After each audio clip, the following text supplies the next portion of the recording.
Id-deputat nazzjonalista Jason Azzopardi u Manuel Delia, l-eks konsulent u ħabib tal-eks Ministru Ostingat, kienu protagonisti fi programm fuq Rajtre fejn tkellmu dwar kif skont huma Malta hija ċentru ta' ħasil ta' flus. Jason Azzopardi u Manuel Delia kienu protagonisti f'servizzi biex timbena narrattiva kontra Malta fi programm li fih irrepetew ukoll attakkużi folots fosthom dawk dwar il-kumpanija Igrant.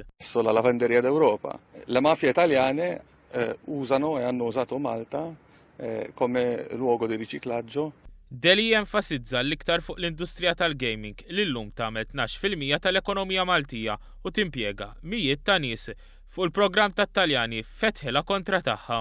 Ma i difetti nel controllo e nella regolamentazione sono stati sfruttati dalle mafie italiane, particolarmente l''ndrangheta, per riciclare soldi tramite i casino, sale giochi online licenziati qui a Malta. Minnaħa tiegħu Jason Azzopardi mhux biss bena fuq dawn l-argumenti iżda rrepeta l-gideb dwar il-Prim Ministru u l-familja tiegħu li dwaru hemm inkjesta maġisterjali u ċaħdiet ċari.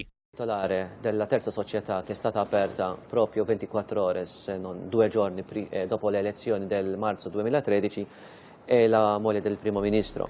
U fil-waqt li Jason Azzopardi ħass li għandu kull dritt imur jitkellem kontra pajjiżna u ma jgħidx il-verità, attakka lill-uffiċjali tal-Gvern u l-Partit Laburista li ltaqgħu mal-produtturi tal-programm biex jinnotaw kif edizzjoni li xandret ftit tal-ġimgħat ilu ma kienx immibnija fuq il-verità. Fuq Facebook iddeskriva bħala ma jitwemmix unbelievable il-fatt li l-ambaxxatriċi Maltija l-Italja Vanessa Fraser u direttur tal-komunikazzjoni tal-Partit Laburista Aleander Balzan żammew dawn il-laqat. Attakkaw koll il-Fraser għax skontu għaltilhom li min ma sabx minn bata l-qtil ta' Falcone u Borsellino ma jistax jikkritika lil Malta dwar il-qtil ta' Daphne Caruana Galizia. Qtil li dwaru hemm 3 persuni jiffaċċjaw ġustizzja.